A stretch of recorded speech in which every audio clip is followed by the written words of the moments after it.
licensing reimagined.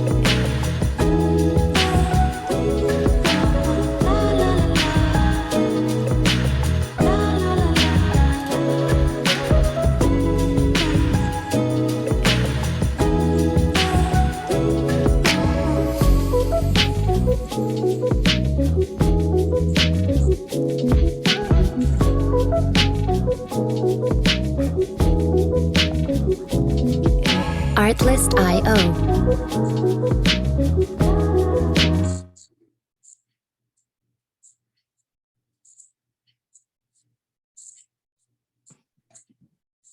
We're live. Good morning. My name is Jan Robinson Flint, and welcome to Black Women for Wellness.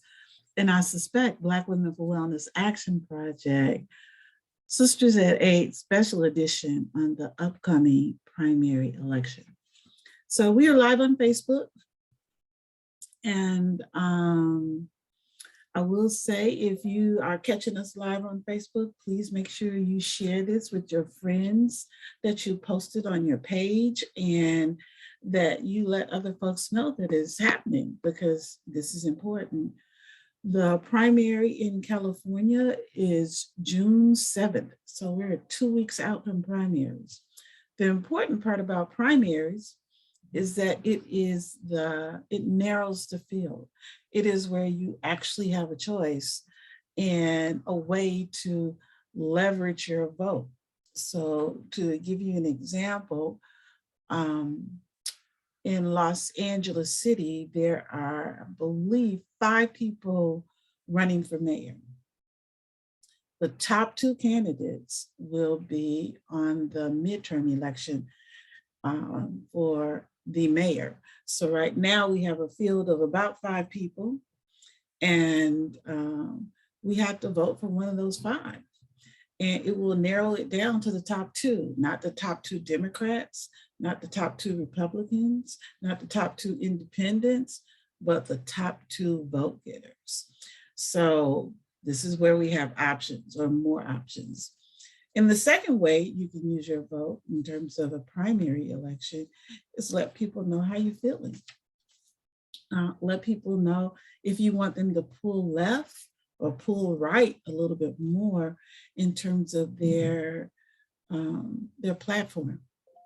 So we are very delighted to bring you this special edition to talk about why your voting matters. So today we won't take a deep dive into the candidates. We'll take a deep dive into why our vote matters. We'll take a deep dive into the offices that are on the ballot, meaning what the governor does, what the mayor does, what assembly people do, and what Congress people do. And that helps us to know who to call for what, how to hold people accountable. So, like I said, welcome to our special edition. And Black Women for Wellness will be putting out some voter guide information. Black Women for Wellness Action Project will be putting out endorsements. But in the meantime, we got to make sure that you're registered, you know how to vote, and you know what you're voting about. I'm going to turn this over for the rest of Sisters at 8. I'll be back at the end, and looking forward to a robust and hearty discussion, as well as election between now and June 7th.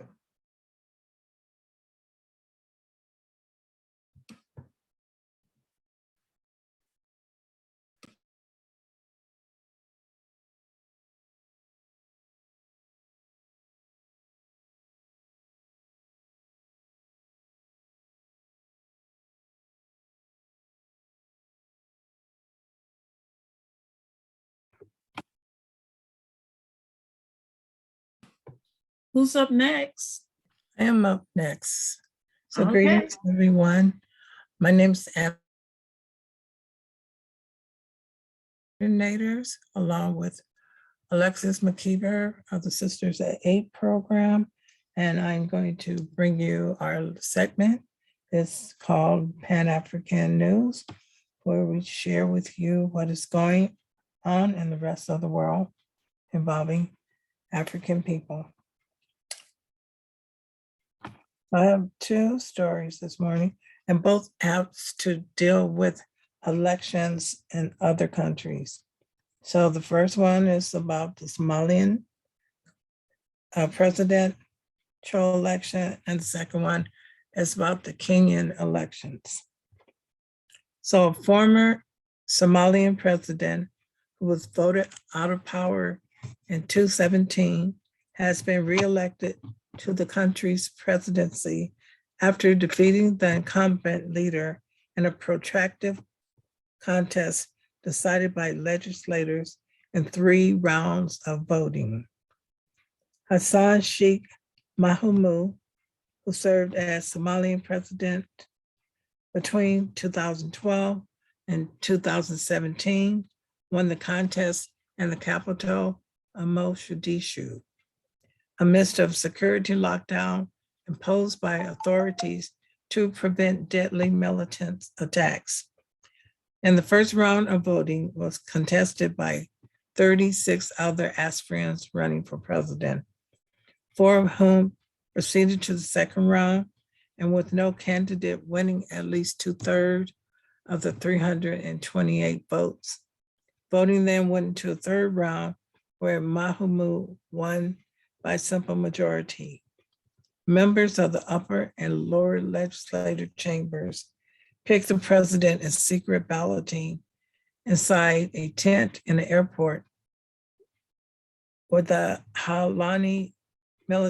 within the Halani military camp, which is protected by the African Union peacekeepers who play an important part in that part of the world.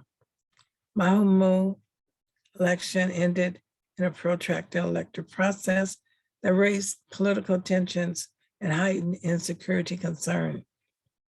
After President Ahmed Al-Dahuli Mohamud's mandate expired in 2021 without a successor in place.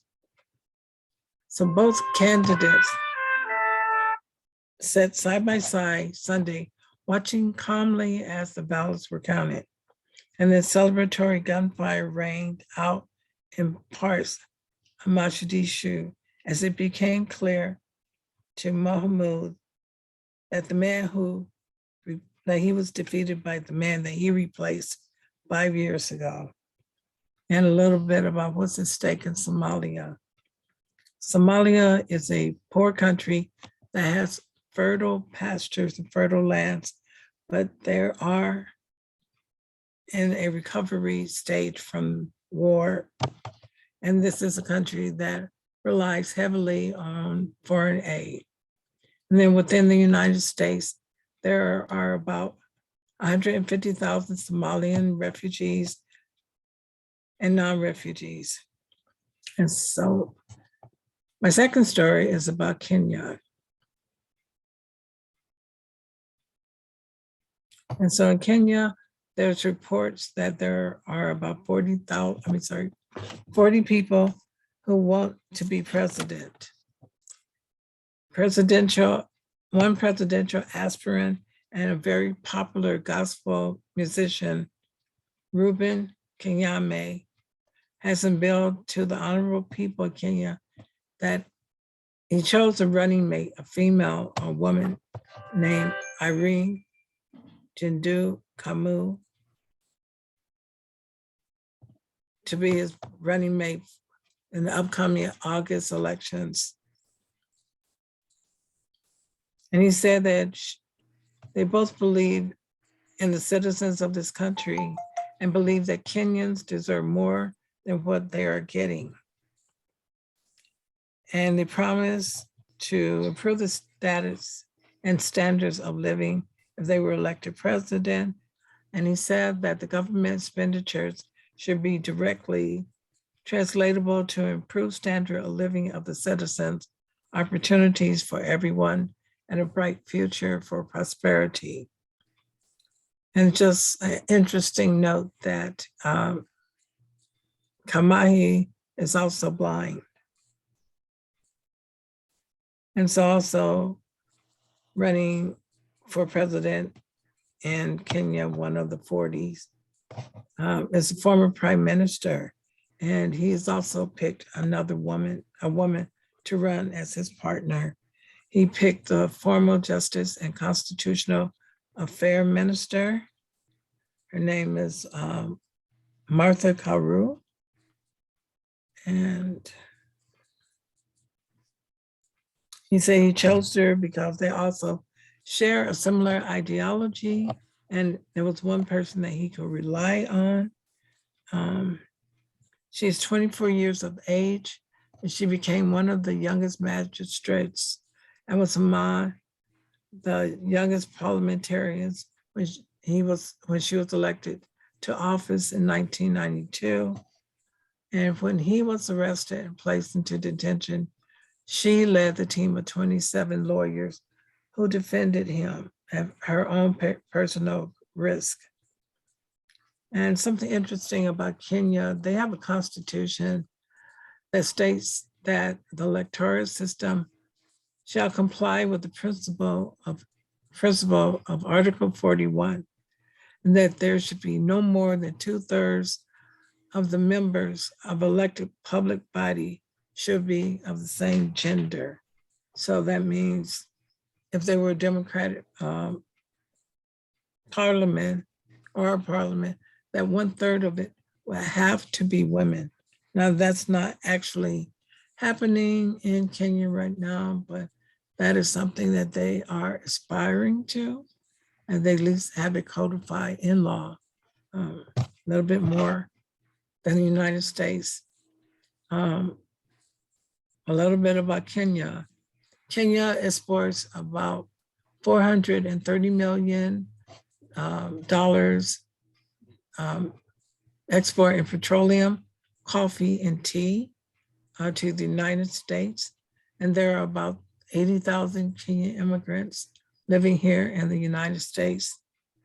And although Kenyan economy is large and most developed in Central Eastern, still most of the population of Kenya lives in the international poverty level. So that is my report for Pan-African News.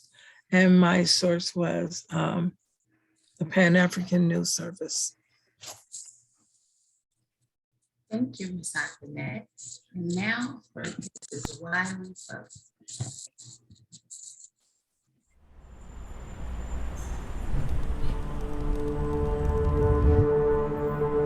Every generation needs a new revolution. There's a difference between a moment and a movement.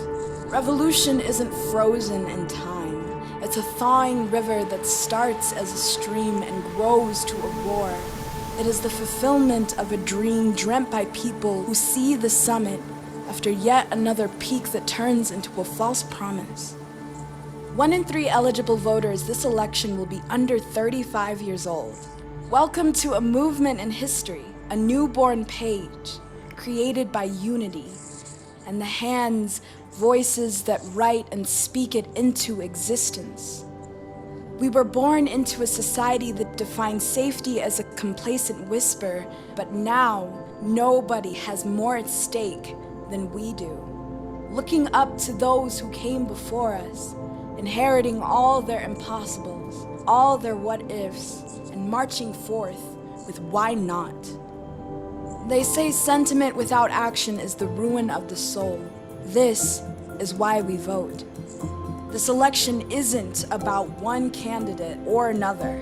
It's about our past, our present, and our future. We vote because defending our communities is more than a hashtag, because equality doesn't always equal justice, because Mother Earth is catching her breath on the smog we create, trying to keep the lights on. When we defend the air, we defend the rights of everyone who breathes it, because education shouldn't come with its very own debt collection agent, because borderlines should never be strong enough to sever a family, because wages should add up to respect, because we know that protest can coexist with process. Our challenges are real, but so are our solutions. When we put our truths into motion like heavy packed powder in a cannon, all that's left is the spark. And together, we can light up the sky. Because we are the revolution we've been waiting for. This is why we vote.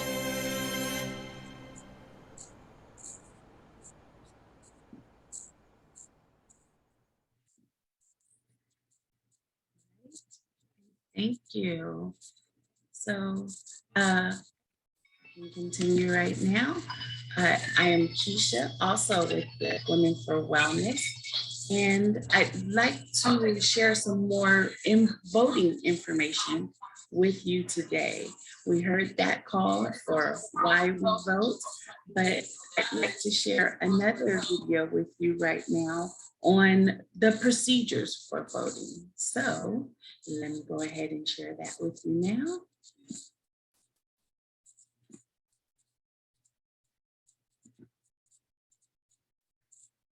I hope you all are having a wonderful day today on this Friday morning. All right, so let's get this one.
All right, so that was a presentation on how to vote, because we know that it can be a complicated process and really confusing. So we do want to make sure we're directing people in ways that they can get their voice heard, their vote counted.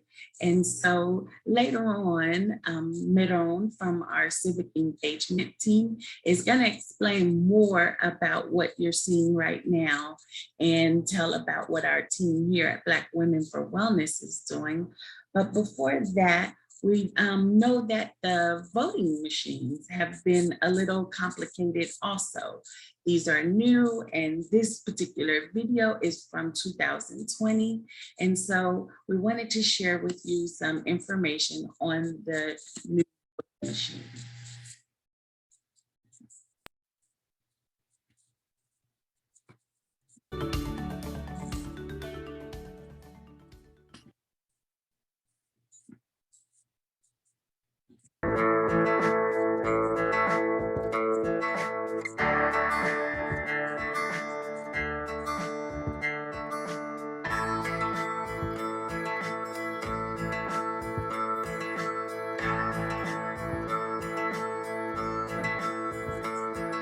How many words they're showing us what you can do while you are there.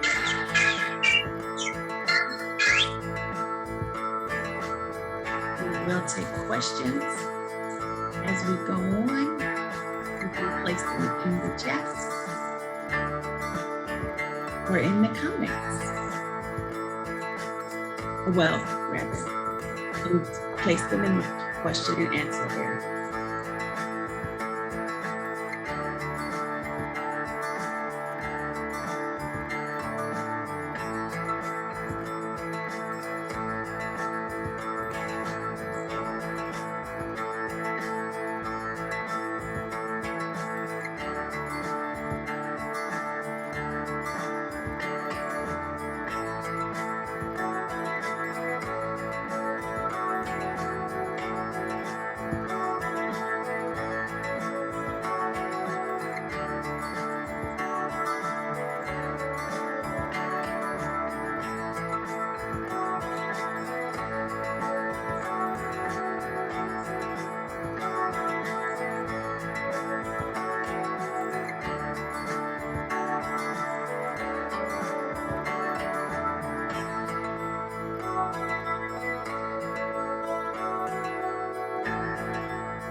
course, our choices are going to be different. I'm a visual person, so this helps see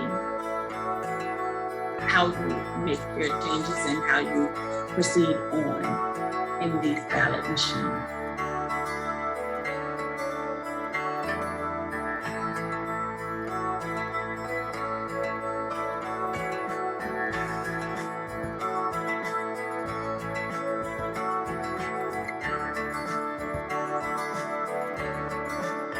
An opportunity to review. Then you will have voted as you should. All right. So, I know that was helpful for me. I'm coming to you remote right now, and not every place has these fancy voting booths now. So I do hope this information has been helpful, or these videos. I'd hate for you to feel like you came to Black Women for Wellness to watch some videos, but again, I'm a visual learner, and we definitely have more in store for you today. And we also don't want to tell you who to vote for. And as our executive director, Jen, mentioned earlier, we want to give you information. And so I was able to put together a video on different Black women who are running this particular time in California. And again, we're not necessarily endorsing anyone, but giving you information so that you can know. So I will go ahead and share one more time. Let me see.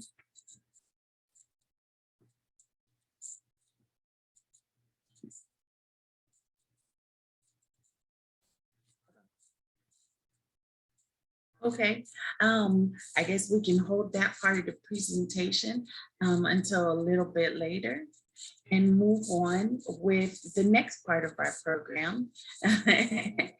And let's see what we have here. Some questions in the chat. Again, you feel free to put your questions in the Q&A section. If you are here with us on Zoom, if you're on Facebook, we are checking the Facebook comment section. And so you can put some of your questions there, because we do want you to know and know answers. And if you are not aware and you need to be that hands-on person, guess what?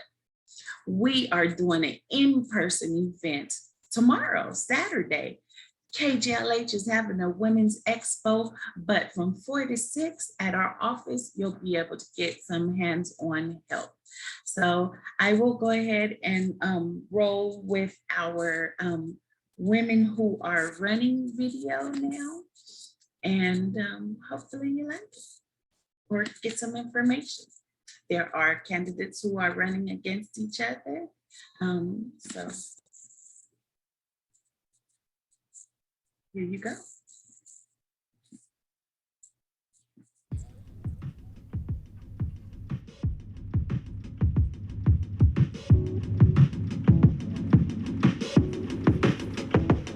Artlist.io.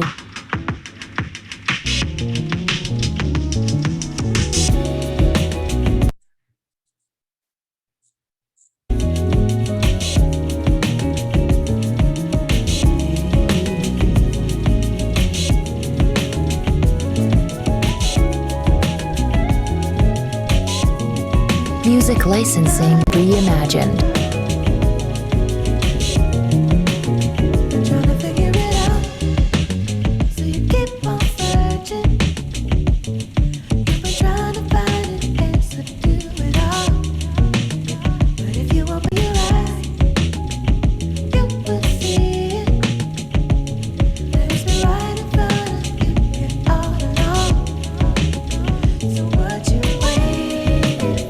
Artlist.io.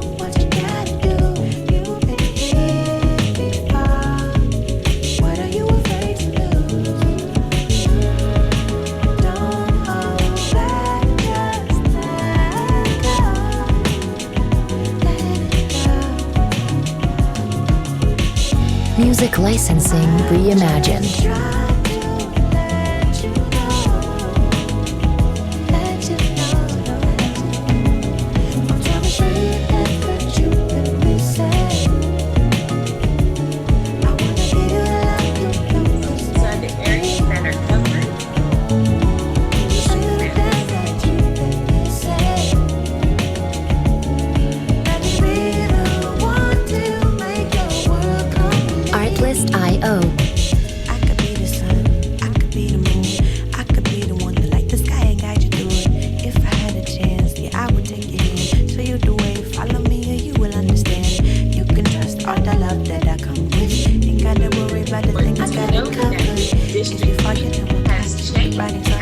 Licensing reimagined.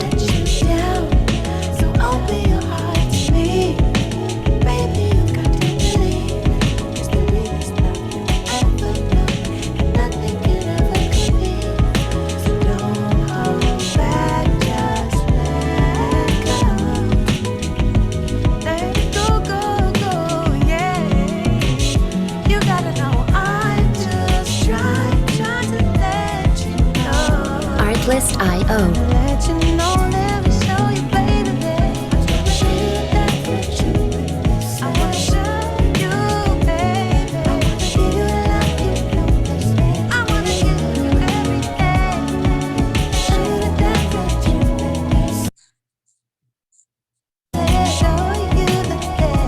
Music licensing reimagined.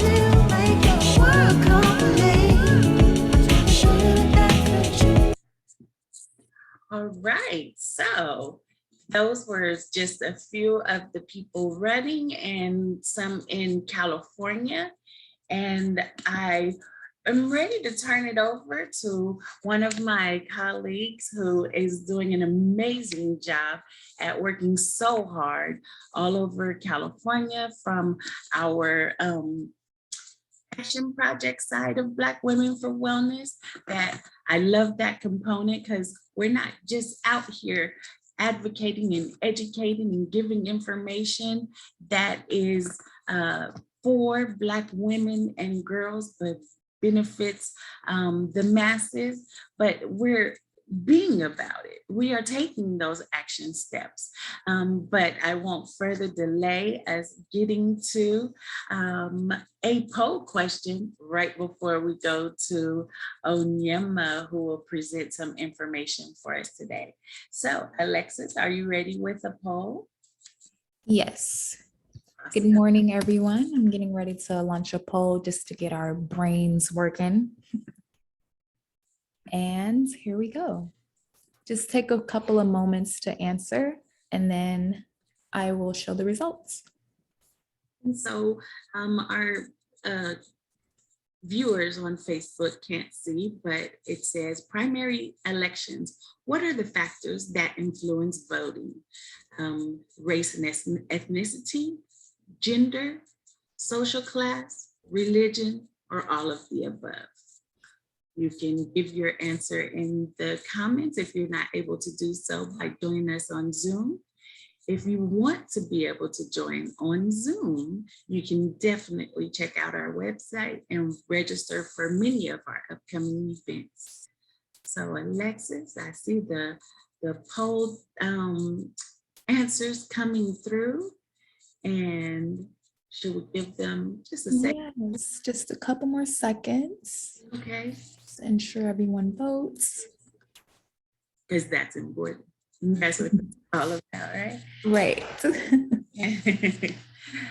Okay, I'm going to go ahead and end the poll, and I'm going to show the responses. Thank you, Alexis. So, majority have voted that all of the above are factors that influence voting. Thank you, everyone, for participating in our poll, and we will continue on with our program. So next we have Onyema Obieka. Are you ready, Onyema? We are certainly ready to hear from you. There she is. Your wonderful, radiant smile in the morning. Welcome. Good morning. Morning. So yes, let me share my screen. I'm going to set my alarm to, I think I've been allotted 20 minutes, and I want to, I guess, apologize in advance because a lot is going on in California in terms of elections. And so this will be a cursory overview of, as was already mentioned, of the races that are up for elections, what these offices do, so that we can understand why it's important to actually engage in all of these races where relevant, right? And I can't possibly go through all of the races that are up, that are up in this election cycle, but I will just note them just so folks can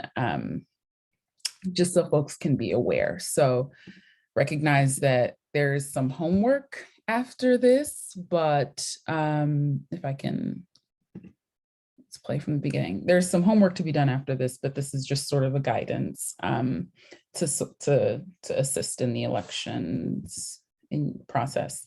I just like to start with good morning, everyone. My name is Onyamo Biekia, and I'm a policy analyst here with Black Women for Wellness and Black Women for Wellness Action Project. I always love this picture because this is BWW in action.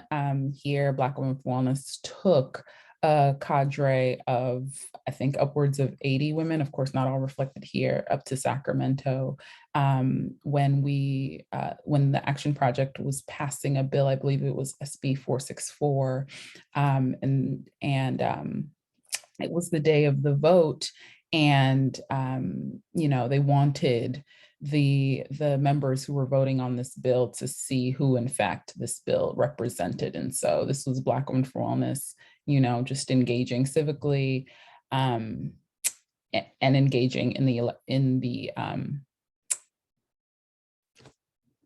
the legislative process, right? But who are the legislators? The legislators are voted into office by the voters, right? And so it's important, for instance, in a case like this, where legislators are in charge of policy making and enacting laws, right? State laws that govern our lives.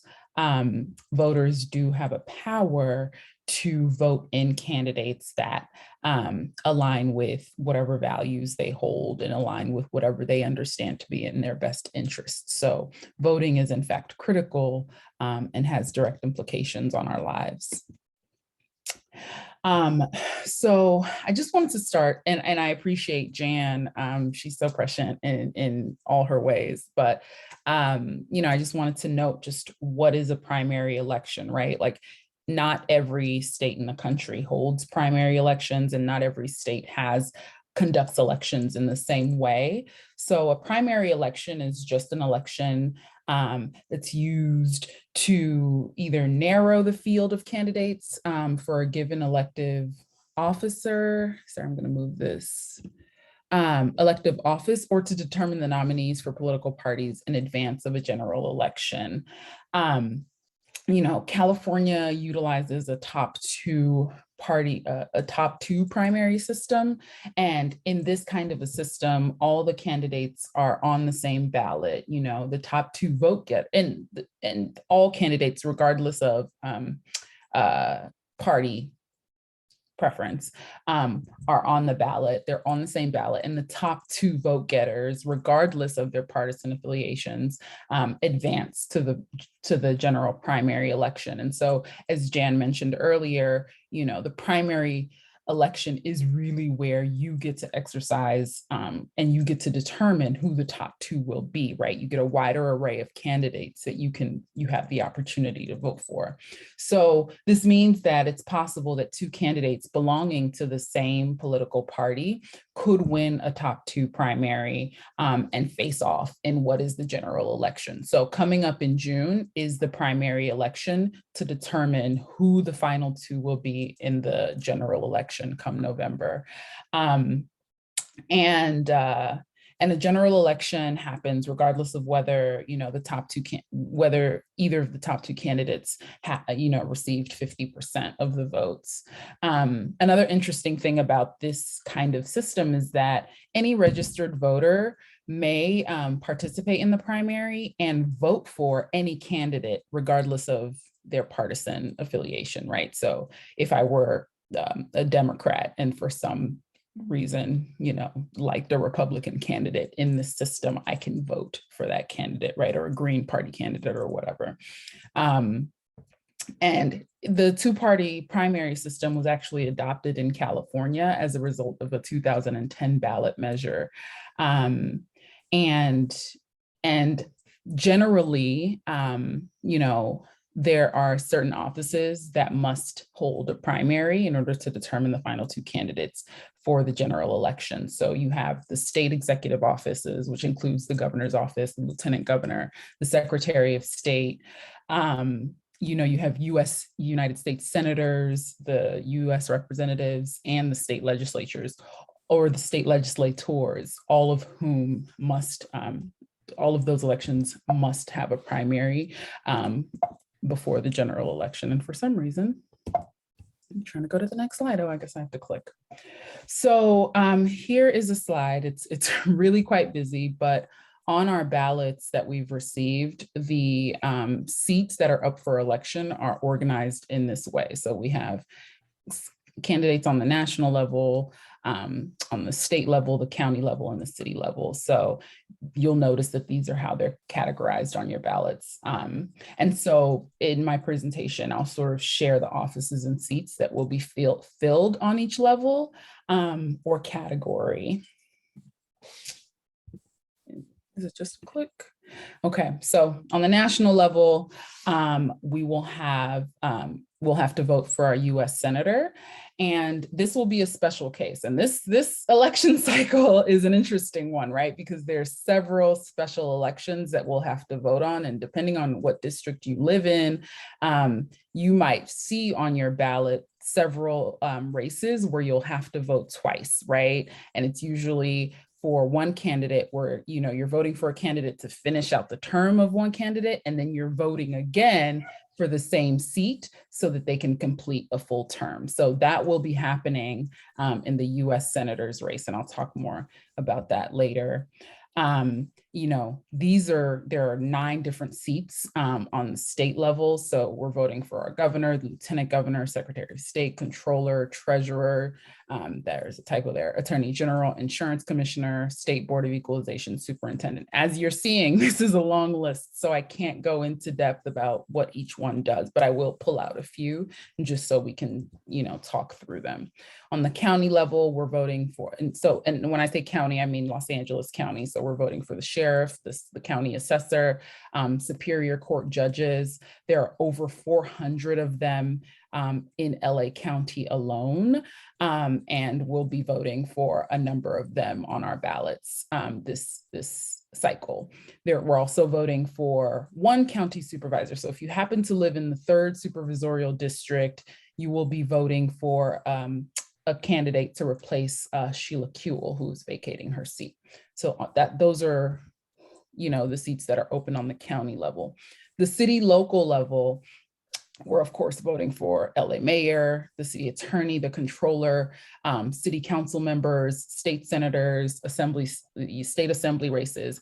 I have here US representative only because on your ballot, it's listed under the city local. Clearly it's a congressional seat, but the way they categorize it, it seems that they've categorized it based on the districts that you're represented. So just so you note that, and that's why I put that here. Oh gosh, so these are just some basic facts about what the your US Senator does, right? And so we saw firsthand as we're watching the confirmation hearings for Judge, now soon to be Justice or confirmed Justice Ketanji Brown Jackson. We watched the hearings, right? The very, in my opinion, grueling hearings of her confirmation process. And that's one of the duties of our state senators, right? And so the state senate, the legislative is one of the chambers. It's the upper house of the United States legislature. Each state has 2 senators and that represent each state regardless of the population, right? So we have 2. They're elected to 6-year terms, and every 2 years, the members of one class, because the state senate, the US senators are separated into classes such that, their terms don't all expire at once, right? And so right now we'll be voting for the class 3 senators. And I guess one interesting thing about this, if you all will remember, our current Vice President, Kamala Harris, was one of the 2 California state senators. But once she became Vice President, her seat became vacant. Then Alex Padilla, now Senator Alex Padilla, was appointed to her seat. So remember, there are 2 elections for US state senator, and you'll have to vote twice on that. You'll be voting for, a candidate to finish out Vice President Kamala Harris's term. And then you'll also be voting for that class 3 senator to, finish a full 6-year term as state senator, right? And so some of the other powers that our senators have are to declare power, the sole power to conduct impeachment trials, consent to treaties, confirm appointments, right? So judges, justices to the Supreme Court, right? And we know that a lot of our rights are being decided in the Supreme Court, right? So they wield tremendous power in that sense. They get to sort of confirm who will sit at the highest court of the land and other federal judge appointments, also ambassadors and other cabinet secretaries, right? So Health and Services Secretary, HUD Secretary, that kind of a thing.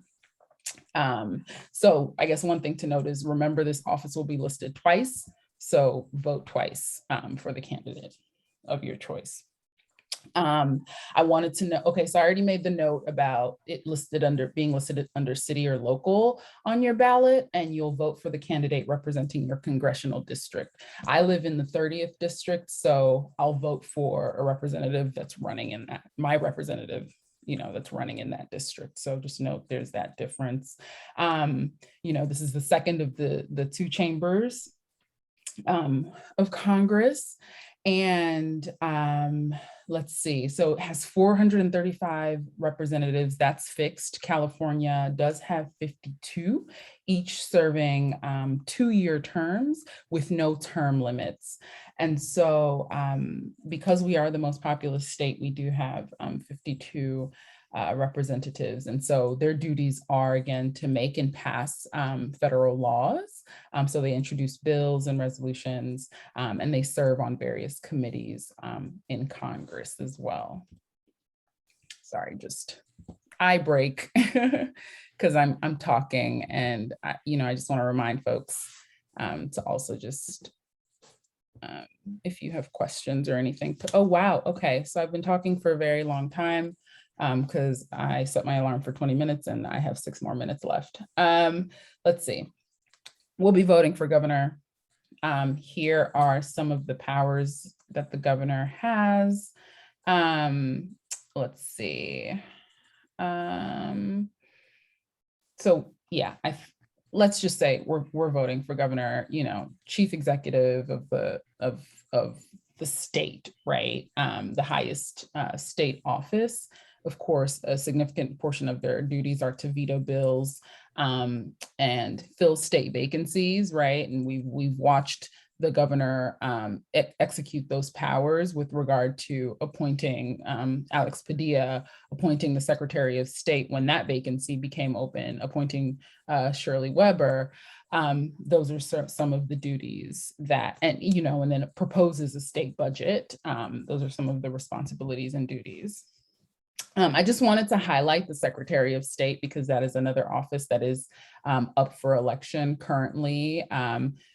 Shirley Weber is serving in that role and was appointed by the governor. And so, that's manages the state ballot initiatives, is the chief elections officer of the state. And manages state ballot initiatives, commissions the notary public, and they're restricted to 2 terms of 4 years. We'll move on to controller, but this is when I think of the controller, I think of Miss Deb and Greer of our Office of Black Women for Wellness. So they're the state's bookkeepers and accountants, right? And so they manage the money of the state. And so in California, we're voting for a state controller, which is important. And we saw one of the candidates who's running for that, right? And then we also will be voting for an LA County controller. So that's also important to know. The Attorney General is also up for, like, there's a long list of folks that are up. I wanted to share an interesting piece around this, right? Like, so Chief Law Enforcement Officer of California, a state's primary legal counsel. And one of his duties is to ensure that the laws of the state are uniformly and adequately enforced, right? And so in California, right, we're watching as reproductive rights are being rolled back across the country. And it's interesting, how folks, can maliciously use laws, right, to criminalize folks. And one of the things that we've been seeing in a few counties across California, but particularly within Kings County, is one of the prosecutors who has been misusing and misapplying California law to criminalize and prosecute women for their pregnancy losses, right? So a woman in California in Kings County named Adora Perez, after serving 4 years, her conviction was overturned. She was serving 4 years of an 11-year sentence for supposedly killing her, causing her own stillbirth. And that was really just the prosecutor's way of punishing her, right, for suffering this tragedy.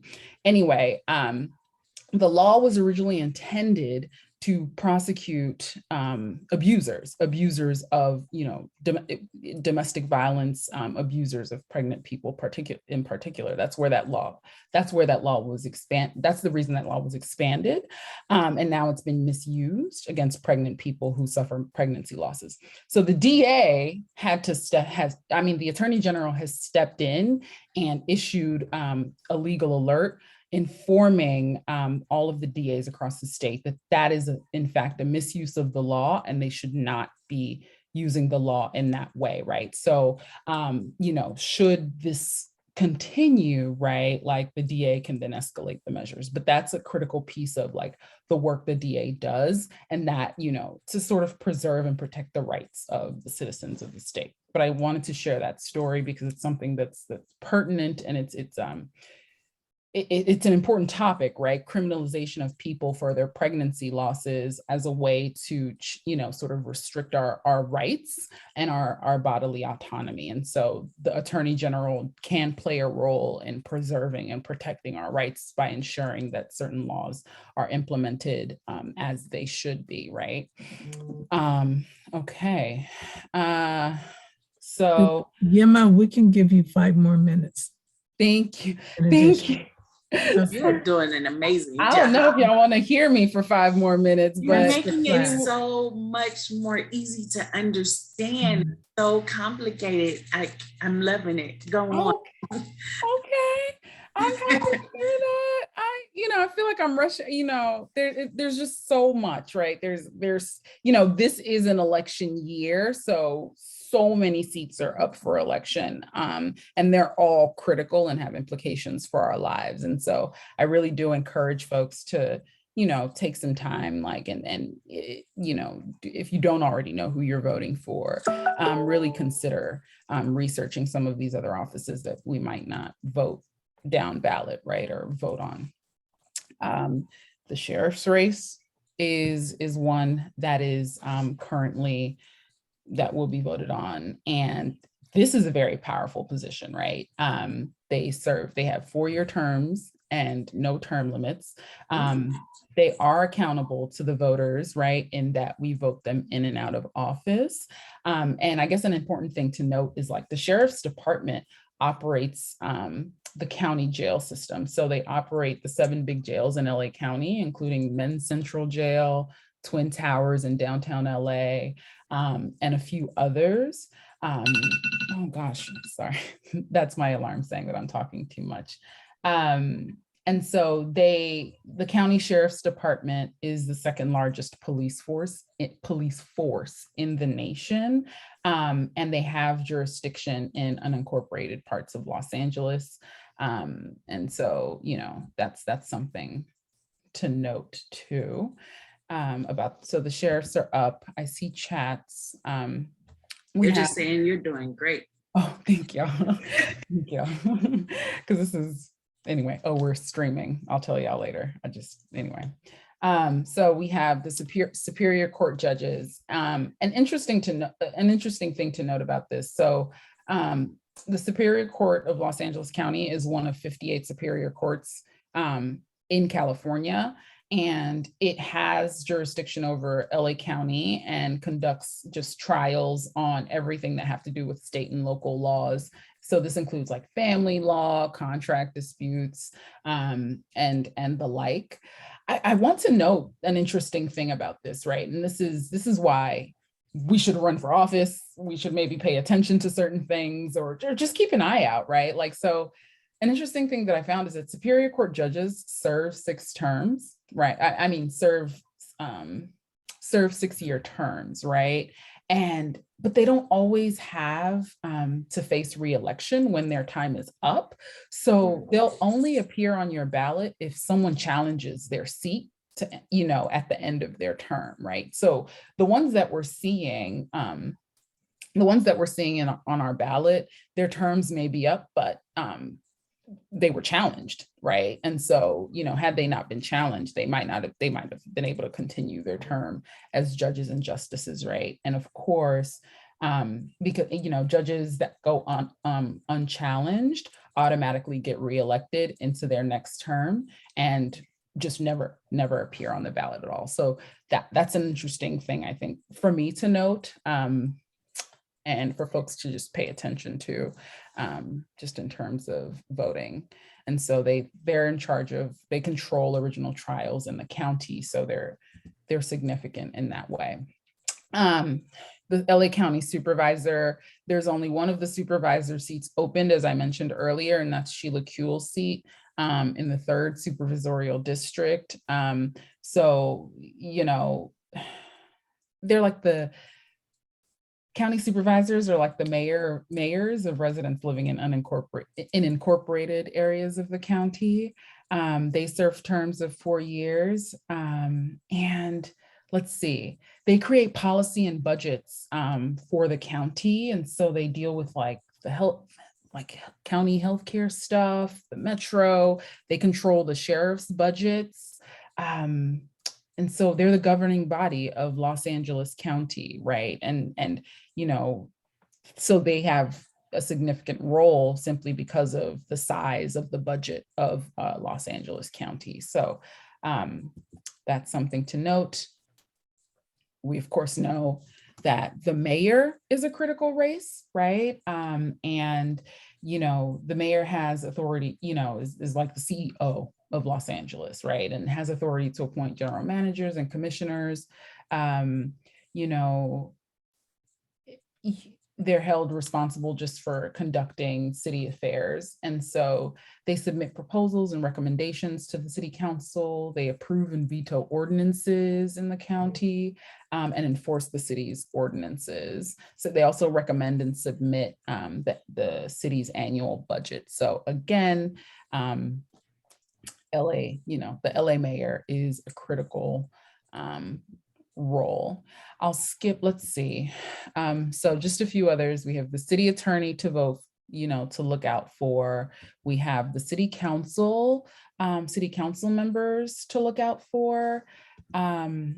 State senators, and I'm just rushing. I'm moving to state senators and our state assembly members because those are participants in the state legislature, right? And so they create our state laws. They establish the state budget and set levels for state spending, right? They're responsible for raising and lowering taxes. I think, a significant portion of their work or their role and responsibilities is passing bills on, public policy matters, policing, education, the environment. And I highlight this because our state senators and our state assembly members, Black Women for Wellness engages in a tremendous amount of policy work. And we do work to advance our mission, which is to the empowerment, health, and well-being of Black women and girls, right? And we're recognizing the importance of electing candidates that really work to advance that mission, right? We're recognizing that state senators and state legislators that have the ability to vote on bills, right? That have a systemic impact on our lives in California is critical, right? So these races are really important as, they have the capacity to vote on, for instance, whether or not, we make clarifications in California law that stop criminalizing birthing people, or that we pass legislation that improves the birthing outcomes of Black, that functions to improve the birthing outcomes of Black birthing people, right? The state senators and the state assembly members are the ones on a statewide level that have an impact on that work. And so there are 40 members of the state Senate, and they serve 4-year terms with a maximum of 12 years total within each legislature, right? In either the state Senate or the state assembly. 20 of those seats are up across the state. So depending on who you're represented by, you'll see their name on the ballot. In terms of the state assembly member, all 80 seats are up for election, right? And so it's a big election year, and those seats are up every 2 years. And they of course also have powers to run bills and vote on bills that have direct impact on our lives, right? That if and when they become law. I wanted to note, for instance, there were a few special elections. So with the state assembly, if you live in Assembly District 61, that come June will be Assembly District 62. Note that, and I know Meron will say this, I'm going to step back. You will again have to vote. You will vote likely twice, or you'll be voting in Assembly District 61 and for Assembly District 62, right? So that's another special case where you will have different elections. Let me see if there was anything else I wanted to say. I think that's all. I'm going to stop there. And if folks have questions, I'll just do my best to answer that. But these are all critical races, right? And I think the fact of the matter is, like, all of these races do have implications for our lives on a state, countywide, and local level. And so we should really pay attention to those and see, and try our best to determine who the best candidate for ourselves, our communities, can be, right? And so I'm gonna stop and step back there. This needs to be in the school, so whoever is watching it can share it with their friends. You made it so clear. There are a couple of questions in the question and answer part. Others can put them. I think one is going to be better left to Meron. There is also the very important comment that Jennifer put, and that is that there are a large population of Black people in unincorporated neighborhoods in LA County. When she brought that up, I was like, oh, then who are they voting for and how? So I also see now why the request for showing who is running would have been better after your presentation, because then we can put all the 2 and 2s together in terms of who's running for which areas. So guys, you all can repeat this if you like. Let me read the question that's in the Q&A. And it says, what is Measure BB? Are you familiar with that? Can you speak a little on that? That is a city measure for the city of Los Angeles. Yes, it's a city measure, and I have to be honest, I don't have all of the details on that measure yet. Yeah, so I can get back to you on that, Jasmine. I don't have the details on. Good thing that we are having our session tomorrow because then by then we may have more information on that. And Jasmine's been in the community for a long time. I think we're going to see her in some of our pictures. So thank you for asking that question, Jasmine, because that was definitely an area of voting that gets super confusing and don't make it any easier. So there's also a question from Latoya that I think we'll get to with Meadow's presentation, but also important to just read out right now, is how do I find out if the district I live in was redrawn due to the 2020 census? I only recognize one person who is running in this election. So yeah, redistricting was a big thing. Do you have any words on it? Or shall we start to bring Miss Meadow on the screen and help us with her presentation?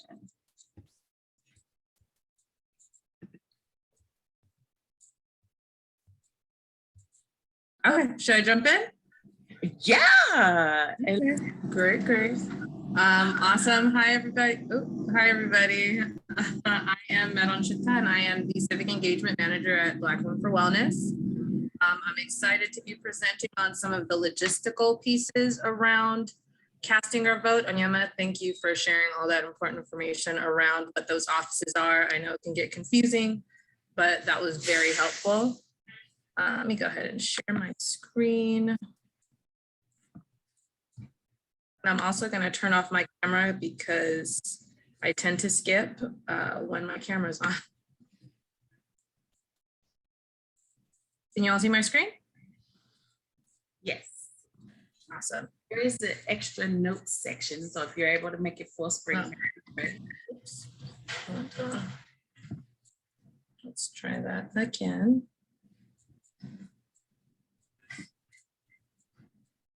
So Regina said she's in the unincorporated area of LA and she can't vote for mayor. Yeah, unincorporated areas don't vote for mayor, unfortunately, but you still can vote for those county, state, and federal level offices. Good to know. All right, guys, 1 second.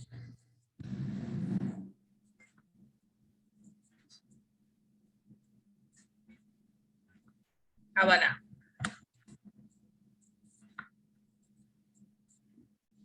What are you seeing now?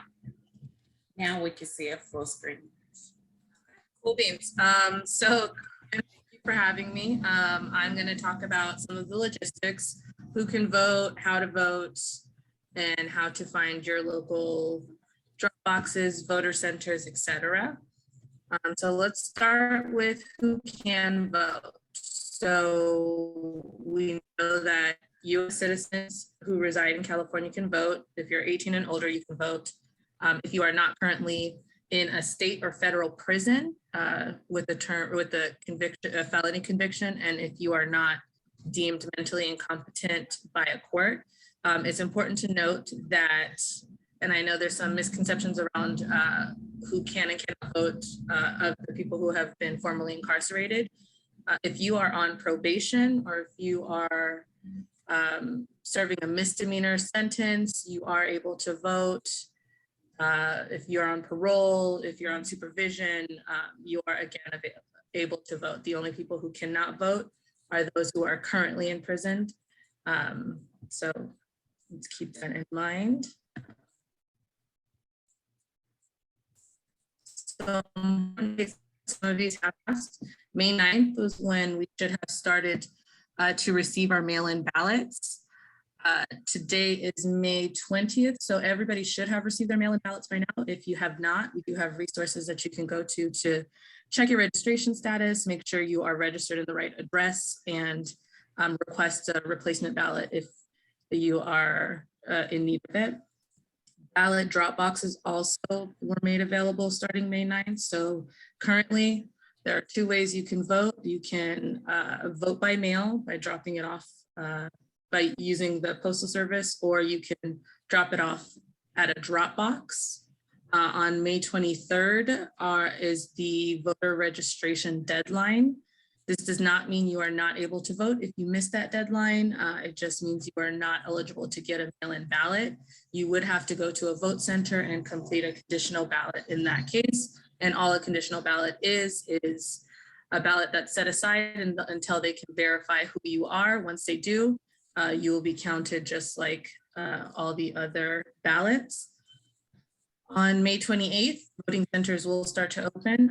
So 11-day voting centers will open on May 28th. So that will give us a third way of voting in this election cycle. And then on June 4th, all voting centers will be open. The majority of voting centers are 4-day voting centers. So you'll see a big increase in the number of places you can actually go to cast your ballot. Or just you can turn in your mail-in ballot there. You can get a conditional ballot, or you can just vote in person. And then June 7th is election day. So it's really important that we keep in mind voting centers do close at 8 o'clock on election day. So you have from now to 8 p.m. on election day to get that ballot counted. So I already mentioned some of the ways we can vote. We can vote by mail. We need to remember that we do not need to add a prepaid postage stamp. All you have to do is sign, seal, and deliver that to your your mailbox or a drop box, which is the second way we can vote. Or you can go to a voting center starting 11 days before the election and on through election day. So as long as your ballot is postmarked by election day, it will be accepted and counted up to 7 days after the election. So some information about voting centers. Like I said, they will be open from June 28th to June 7th.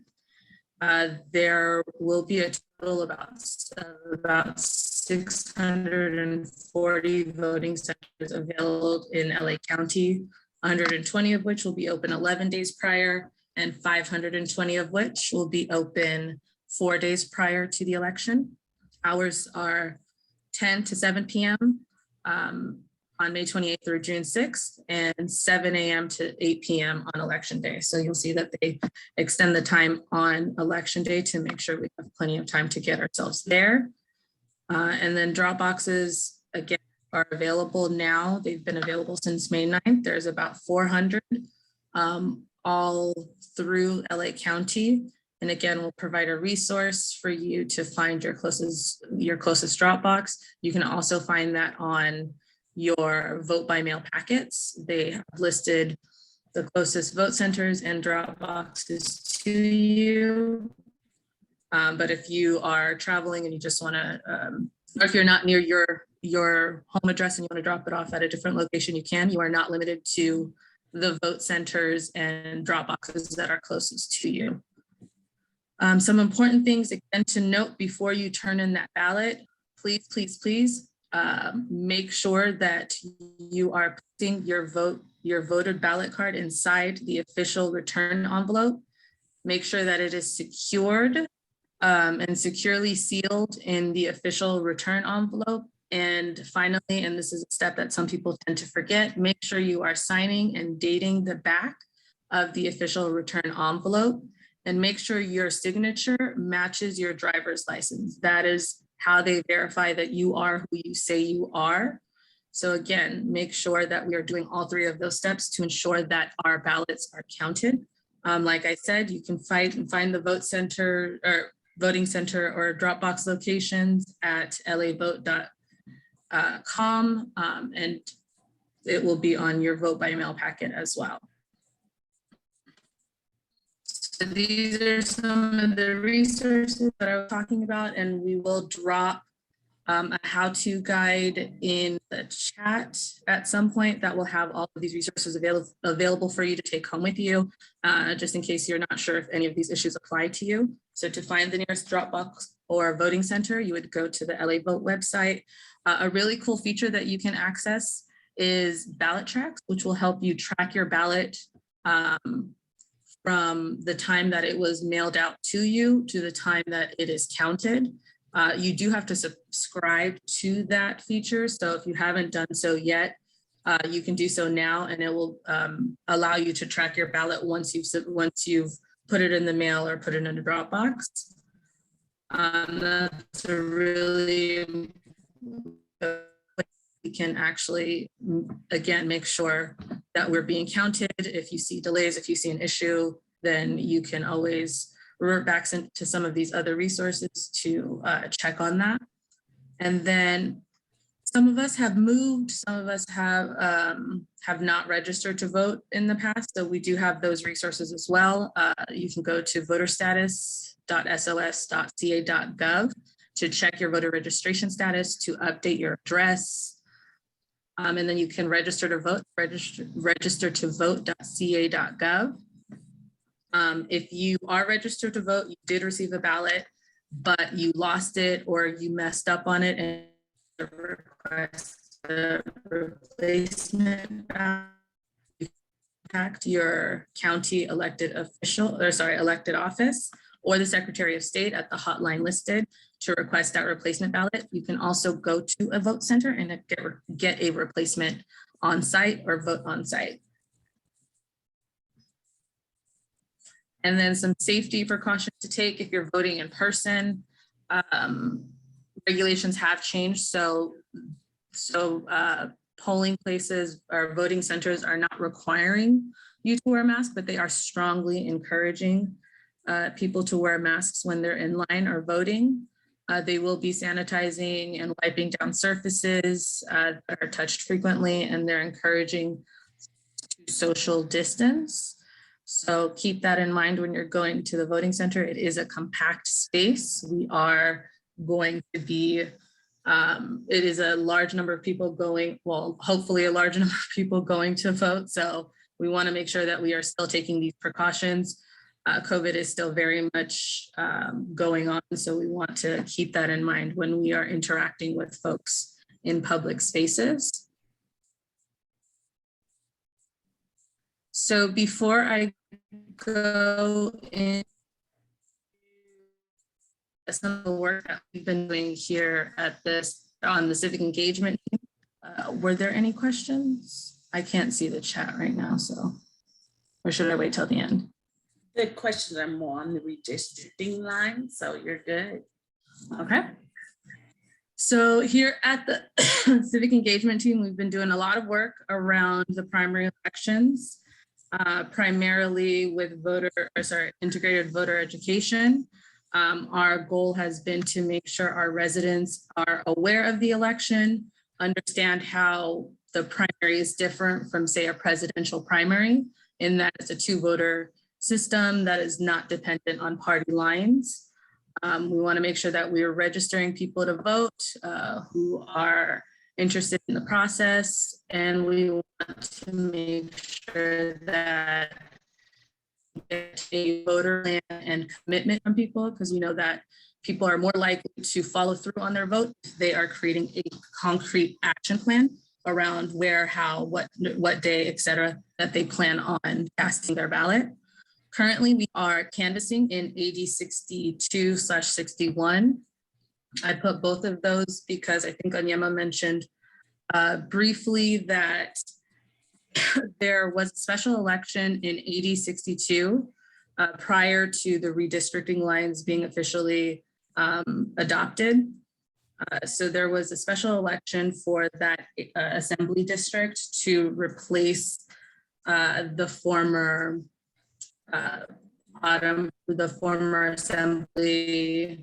assembly member Autumn Burke.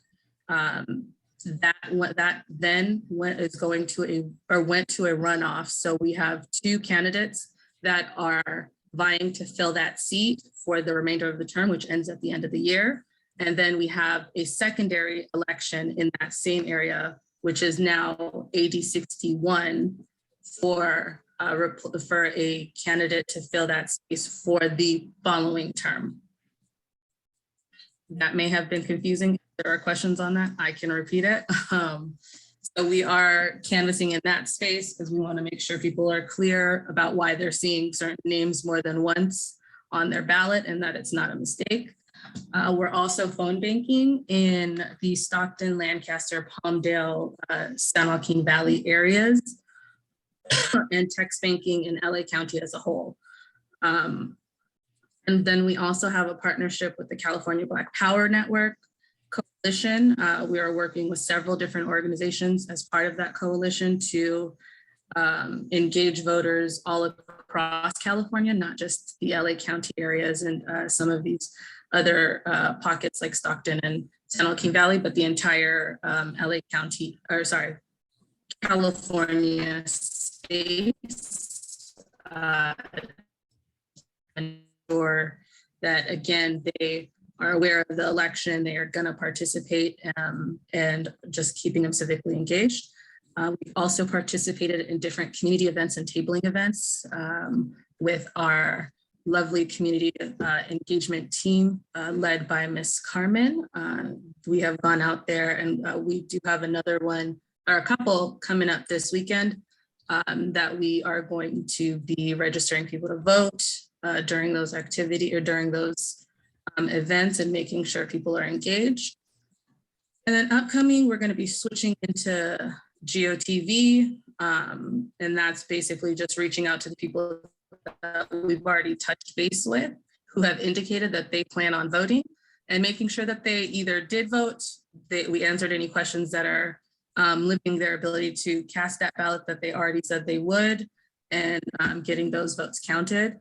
And then finally, I think somebody mentioned it earlier, but we do have a ballot party this Saturday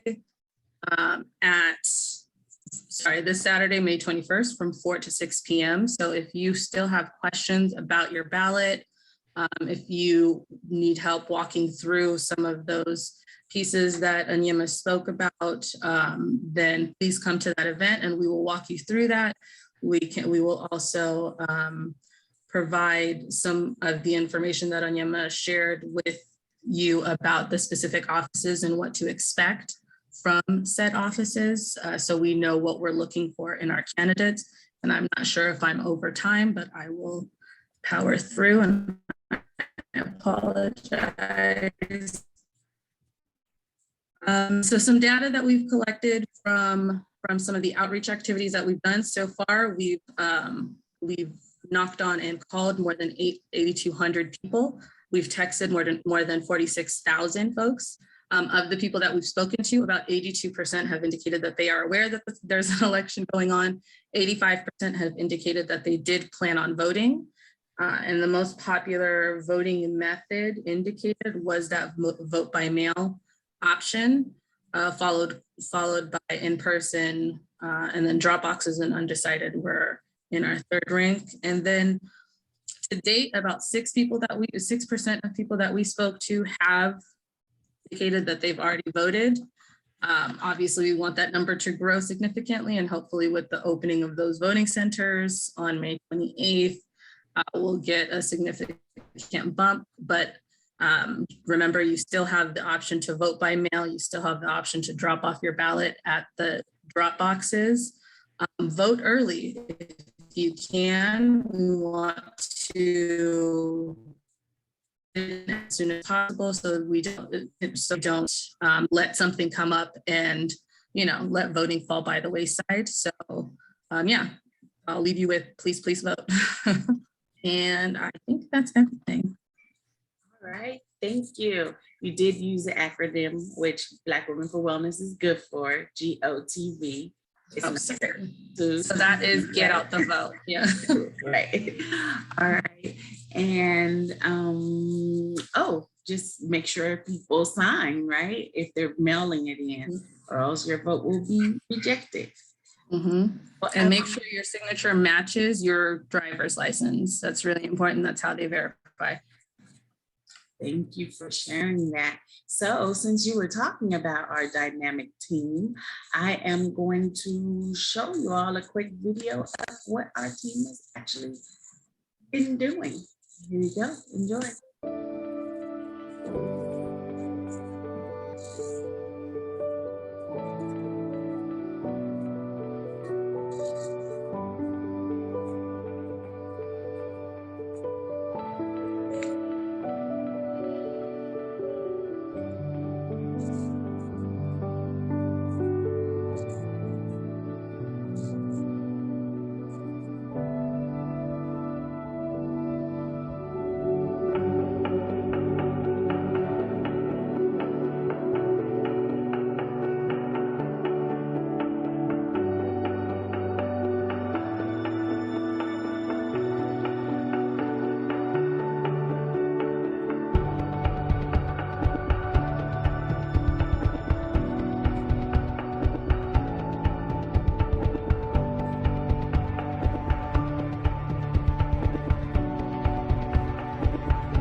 Right. Yes, in the video, you may have seen our people who work with us who are doing an amazing job out in the street, on the street, but you may have also, seen VREAM, VREAM. And so our civic engagement team can also go by VREAM, or you may hear it under that department, and that is voting rules, everything around me. So if the rest of you want to come on camera, I think we have left room and space for questions.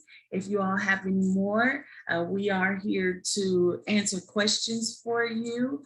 We're coming to the close of our presentation today. We want to thank you for joining us today. Yes, Asata, you have a question for us.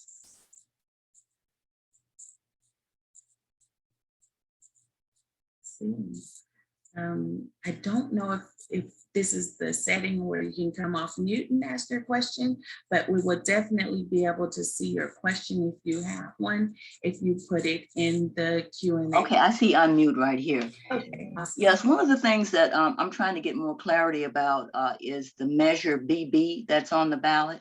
Have you guys had an opportunity to review that? And do you know what the impact of it is, particularly for our communities?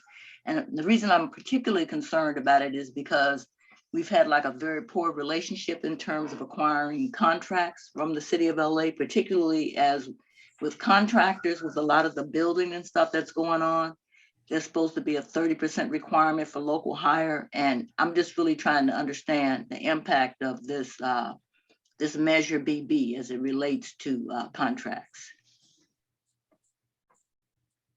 So I think Onyema did respond that we don't have a lot of information with us right now at this moment on Measure BB. And so we can get that to you. Again, for everyone who registered, we'll be sending information to you. And that is an important one to, it sounds like, to be, aware of and to look at.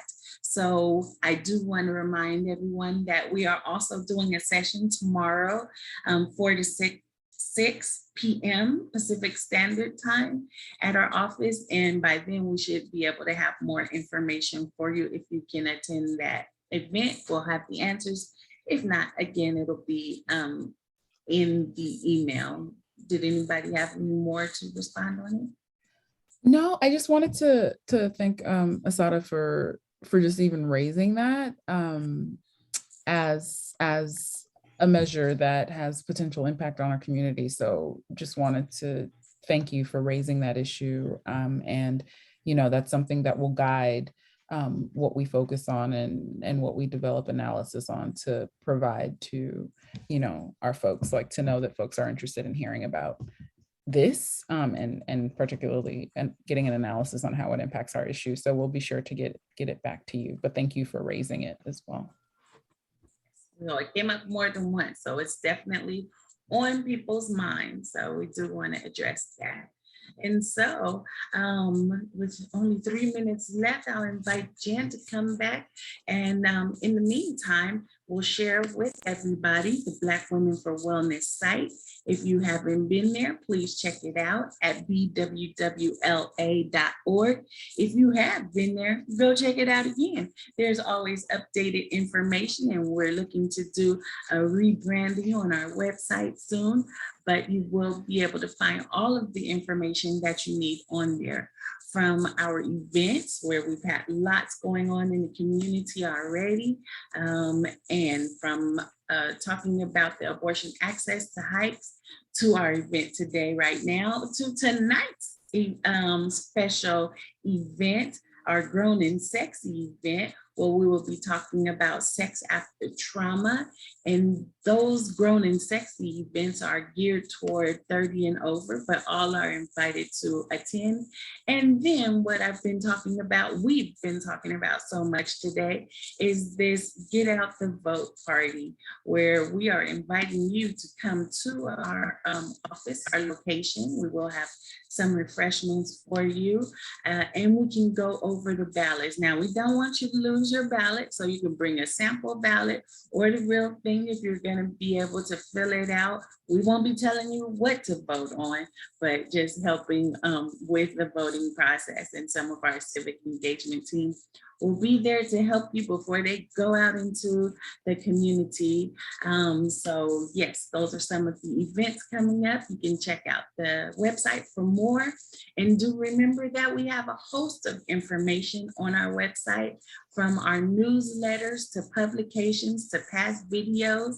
We are you to donate to support the work that we are doing, and you can become a member of Black Women for Wellness, which has its perks and benefits also, for only $65 a year. And then for some of you who have forgotten to renew, go ahead and do that today. And then there's the opportunity to volunteer.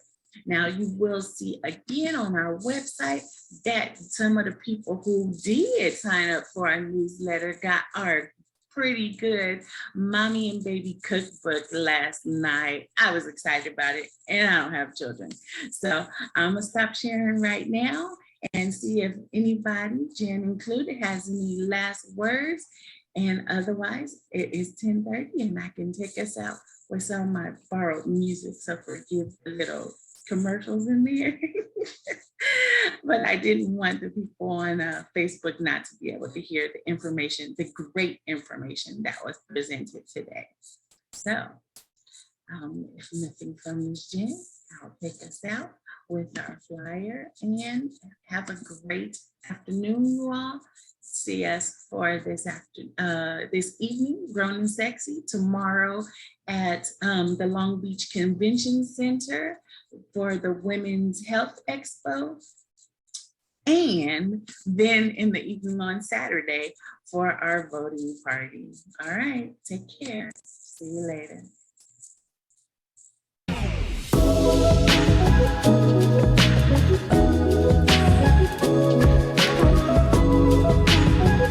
Music licensing reimagined.